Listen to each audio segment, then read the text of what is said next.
seminars, or you've read a book, or you've learnt something. You might have been in sales at the time where you've learnt about rapport.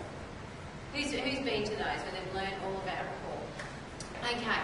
I've been to many presentations where that's been included, and I've also done presentations on rapport myself when we're doing communication within business and things like that.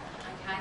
And what I found really interesting was the whole time it's either directed at sales, building relationships, or the breakdown of personal relationships. You get a lot of rapport building skills and rapport information around those.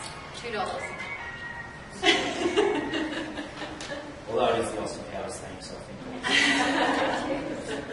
Okay, so the thing that I started to realise though was what a shame.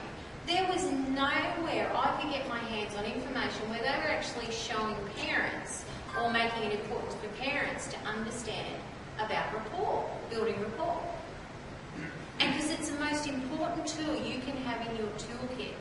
It's not just to sell people things. It's not just to get relationships with other adults so that you can get along at work.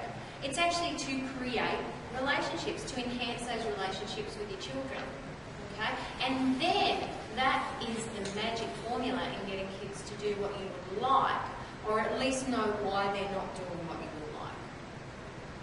Okay? So what rapport is, it's when you have a mutual understanding of each other's goals, ideas, what you like, your interests, experiences, okay? And it's all about connecting with that person and allowing that person to feel that you're on the same page as them.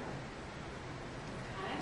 So you develop those skills of rapport and connecting. And you do that by being nice to other people, you do it by compliments, and you do it by building trust through common interests. Alright, so you might have common interests through sports, something you like. So that's generally how we create rapport. Right? Anybody ever been in sales? Yeah. First golden rule, isn't it?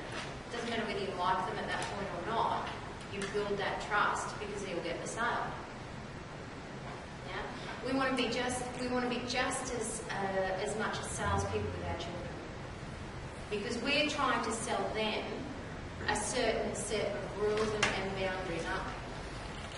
So we're not going to be able to do that just as we wouldn't if we walked into someone and said, "You will buy this." If it's me, I'll go, "No, I won't." Mind you, because I am a natural salesperson, I pretty much, if somebody's a good salesperson, they'll sell me anything before I know them. Okay? So the same with our children. We can sell them anything we like. That's how we do it. Right? It'll be a little bit tricky. So when we're selling them things and we're looking at these strategies, we have to remember that we're social beings. So rapport is really important when we bring in that social aspect. Without rapport, there is tension in relationships. Okay? Always remember we're social beings, and this is why children. Have you ever watched teenagers? And I know those of you with teenagers will watch them. And if you've ever watched a group of them sitting around or talking or walking, they're all doing exactly the same thing. They're all looking the same. They're all talking to me like rebels, aren't they?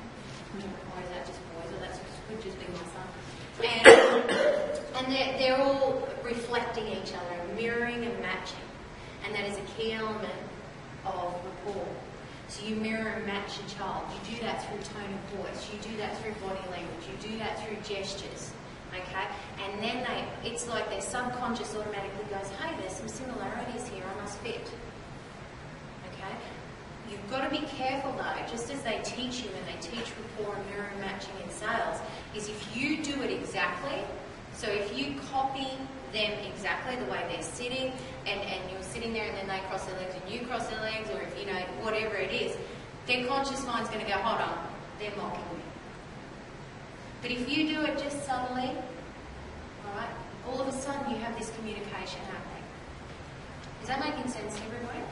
Alright, so rapport is a really big first key here into understanding why communication often breaks down when we're with our children. And it's not just teenagers, it's at any age. If you can get down with them on their level, if you can talk their talk and point out those similarities to them, get involved, pretend, even if it's pretending that you're liking something they like, they open up to you even more. Now, isn't that a better scenario to get what you want out of them? Okay? If we raise our voice, if we're not looking at building a relationship with them, they are definitely not going to build a relationship with us. And then we're not going to get them to do what we want them to do. And that's the end of the game. So we've got to get a little bit trickier about that.